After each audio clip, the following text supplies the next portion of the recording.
people die from coronavirus than Andrew Cuomo did. His policies killed thousands. Now, a nurse has released shocking undercover video footage of what actually happened in New York's hospitals, and she joins us after the break.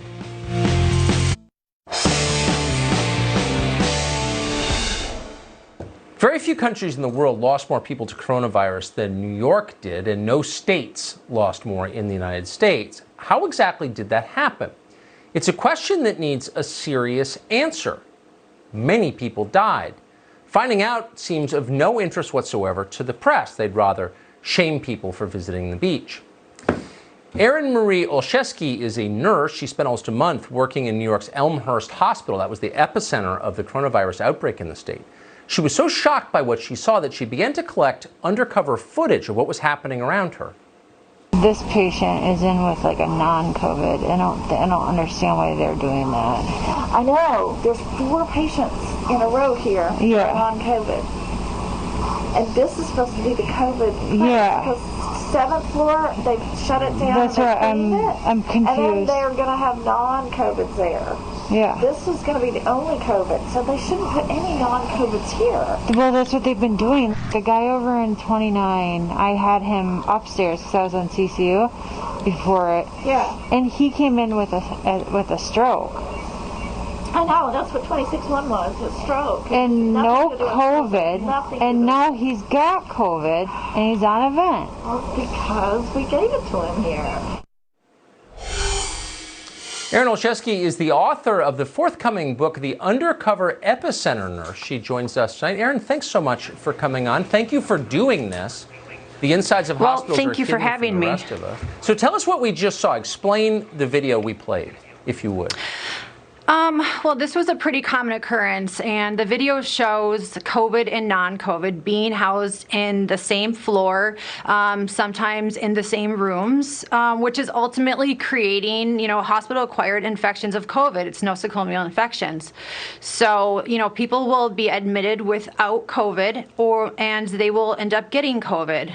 Sometimes they'll be awaiting their tests, which would take anywhere from 5 to 10 days to see if they had COVID and be admitted to these floors while they waited. That is shocking, and I'm just so glad that you got video of it. I mean, this was happening at the same time. The rest of us weren't allowed to go outside for fears that we would spread the coronavirus to one another. How could this happen in a hospital where people have weakened immune systems? I like those answers. I've been asking them, and nobody seems to really have those answers. I don't know who the authority is. That's what I'm always referred to.